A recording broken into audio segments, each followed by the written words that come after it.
Kita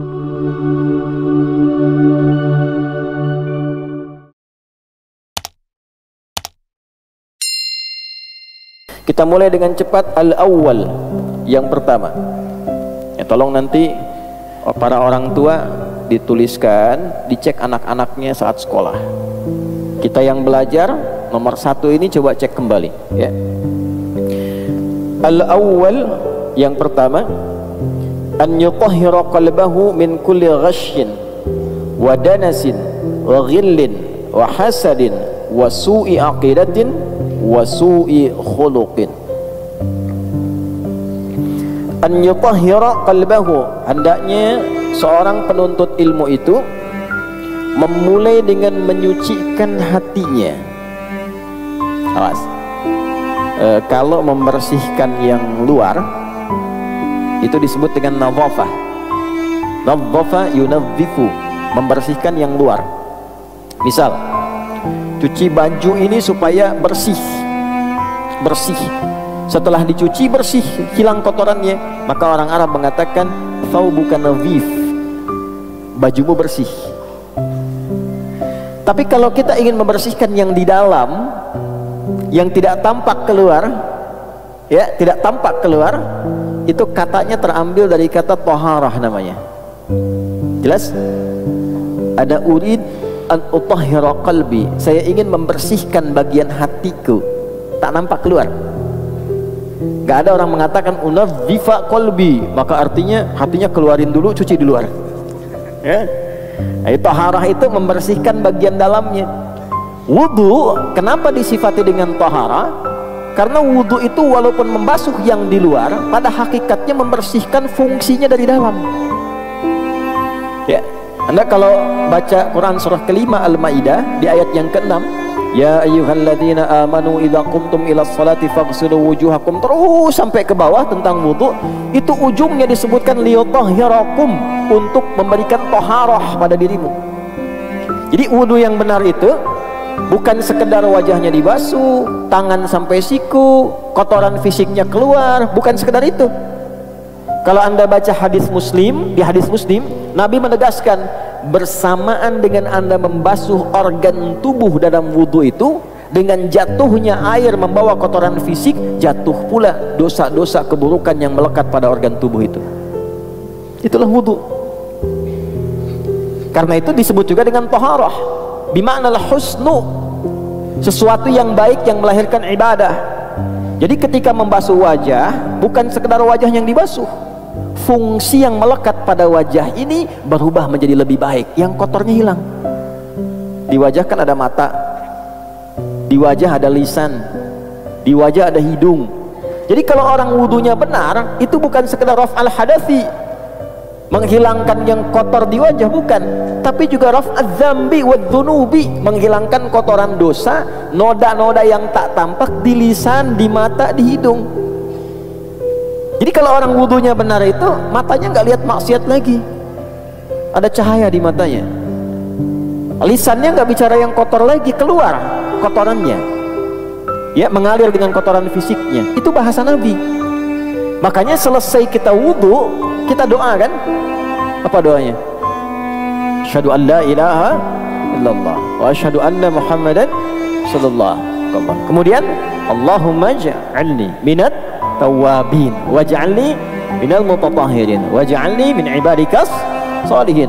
Tauhid dulu untuk menunjukkan penjagaan iman kita. Cara bertauhidnya seperti diajarkan Nabi, wudunya seperti diajarkan Nabi, lalu doa, Allahumma ja'alni, ya Allah jadikan aku dengan wudu ini minat tawabin, termasuk golongan orang taubat. Anda baru wudu, kenapa doanya taubat? Tuh. Sampai situ gak? Karena hakikat wudu itu menghilangkan sesuatu yang kotor. Kotor secara fungsi, ini lisan kotor, maka saat wudu taubat, bukan hanya membuang apa yang ada di mulut, kotoran fisik, itu kotoran-kotoran non fisik keluar, taubat kita. Makanya ulama sambil mengajarkan, mempraktekkan hadis yang disampaikan Nabi, sambil mengajarkan saat kumur-kumur, ya Allah jadikan lisan ini lisan yang baik, lisan sidqin fil awwalin wal akhirin. Di hati kita sampaikan itu, minta. wajahnya wajah yang baik, tangannya mengerjakan yang baik-baik. Kemarin saya sampaikan di Jakarta, kenapa di ayat Quran itu tangan disebutkan sampai ke siku. Wa aydiyakum ilal marafiq, wa aydiyakum, tanganmu sampai siku. Ila di situ lidilalati ala nihayah, menunjukkan ke ujung, awal ke ujung, basuh dari sini ke sini. Kalau Anda basuh dari sini ke sini pun sah wudunya, tapi dari segi mana afdolnya dari sini ke sini. Untuk menunjukkan apa? Untuk menunjukkan bahwa organ tangan yang biasa digunakan oleh manusia dan seringkali berbuat salah dengan organ itu, ini dari sini, sini. Anda bikin status di Instagram kan pakai ini, bukan pakai ini, huh? Ya kan? Nah, sampai ke situ memahaminya. Ya. Karena kajian saya disertasi itu yang terakhir itu menganalisis bahasa Al-Quran 30 juz, dari tafsir 30 juz. Nah, itu indah sekali ya. Nah, semuanya keterkaitan. Jadi begitu selesai kita berwudu, kita bertobat. Makanya orang yang benar wudunya pasti terjaga dari maksiat. Kenapa Nabi selalu mengatakan jaga wudu, jaga wudu, jaga wudu? Intinya dengan wudu yang benar itu menjaga kita dari maksiat. Latihan awalnya nahan batal, ya kan? Ditahan supaya nggak batal. Lama-lama terbiasa, dan itu ketika dibawa pulang ke akhirat langsung ditandai oleh Allah. Di antara yang dibangkitkan pertama kali kata Nabi dari umatku, dia akan bangkit dengan wajah yang bercahaya, ghurral muhajjalin min atharil wudu, dari bekas wudunya. Para ulama memaknai dua. Bekas wudu yang pertama rajin wudu. Makna yang kedua, dari rajin itu terjaga anggota tubuhnya dari perbuatan maksiat. Nah, perbuatan yang menghindari dari maksiat ini, tangan tidak bermaksiat, mulut tidak bermaksiat, telinga tidak bermaksiat, itulah yang menjadikan organ tubuh bercahaya di hari kiamat. Bukan karena airnya. Jadi itulah taharah. Penuntut ilmu saat akan mulai datang ke majlis ilmu, maka para ulama menyimpulkan dari keterangan Nabi, nanti ada hadisnya. Yang pertama dilakukan adalah an yutahhira qalbahu, membersihkan, menyucikan keadaan hatinya sebelum dia menerima ilmu. Ya, saya ambil beberapa referensi. Yang pertama saya ambil nasihat Imam Waqi dulu kepada Imam Asy-Syafi'i, dari kalangan salaf yang terdahulu, tersambung nanti ke tabi'in, ke sahabat dan seterusnya. Kata Imam Asy-Syafi'i rahimahullahu ta'ala, syakautu waqi'an an su'i hifzi. Saya pernah konsultasi kepada Imam Waqi, guruku, tentang kurang bagusnya hafalanku. Kira-kira kalau Imam Syafi'i kurang bagus hafalannya sebagaimana ya? Mungkin titik beda sedikit dengan koma mungkin ya? Ya, itu disebut masih kurang bagus. Karena di ilmu hadis itu kan Imam Syafi'i itu ahli hadis juga, imam dalam fikih, imam juga dalam tafsir, imam dalam hadis, mujtahid mutlak. Kalau mujtahid mutlak itu sudah nggak usah ditanya, itu Quran, tafsir, hadis, fikih, usul fikih dan sebagainya.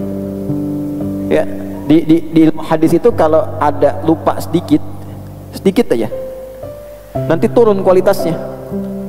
Ya, itu nanti tanda yang kedua dari 5 syarat hadis sahih. Mattasala isnaduhu binaqlil adlid dhabiti anil adlid dhabiti min ghairi syudzudin wala illatin qadihah. Syarat hadis sahih itu 5. Muttasil sanadnya, bersambung sampai ke Nabi sallallahu alaihi wasallam. Nah, orang-orang yang bersambung itu diteliti lagi. Satu, punya sifat adil enggak? Yang kedua, dhabit enggak? Dhabit itu kuat hafalan sehingga kalau ditanya enggak robah-robah. Ditanya sekarang, 5 menit kemudian, besok, 2 bulan kemudian, jawabannya masih konsisten sama. Beda sedikit saja, turun kualitas dari sahih jadi hasan. Hasan pertama kali diperkenalkan oleh Imam At-Tirmidzi karena perbedaan tingkat hafalan. Kata Imam Asy-Syafi'i, syakautu waqi'an, aku mengadukan kepada guruku Imam Waqi an su'i hifzi, akan kurang bagusnya hafalanku.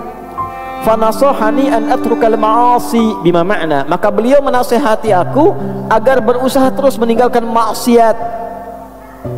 Maksiat itu kan lawannya taat. Ya. Kalimatnya belum selesai. Faqala, maka beliau berkata, al-ilmu nurun wa nurullahi la yunzalu ilal 'asi. Ilmu itu cahaya, dan cahaya Allah tidak akan ditanamkan pada hati-hati yang berisi perbuatan maksiat. Di hadis Muslim, kalau ada orang berbuat maksiat, di hadis Muslim itu nanti tertanam di hatinya naktah sauda, noda hitam. Kalau terus berbuat maksiat, kumpul, ketutup cawan hatinya. Kan ilmu yang bagus tuh masuknya ke sini, Pak, Bu, bukan ke sini. Kalau ke sini jadi hafalan, kalau ke sini jadi amalan.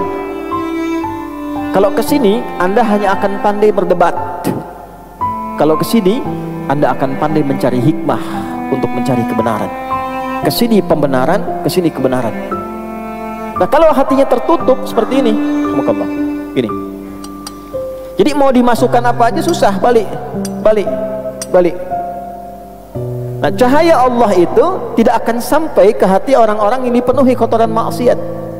Jadi ingin memberikan kesan bahwa ilmu itu nanti ada dua, ilmu yang berkah, ilmu yang tidak berkah. Nah, ilmu yang berkah itulah yang disebut dengan nurun, cahaya. Ya, Allah nurun alan nur, cahaya di atas cahaya. Artinya apa? Pemberi semua sinar segala kebaikan. Jadi kalau orang-orang yang hatinya bersih, hatinya baik, ilmunya sampai ke dalam qalbunya. Nah, tapi kalau hatinya kotor, nurunnya dari bahasa Arab berubah ke bahasa Indonesia. Al ilmu nurun, ilmunya semakin menurun. Kurang nggak sampai. Yang harusnya bahasa Arab jadi bahasa Indonesia. Nah, ini satu ya. An yutahhira qalbahu, membersihkan dulu hatinya.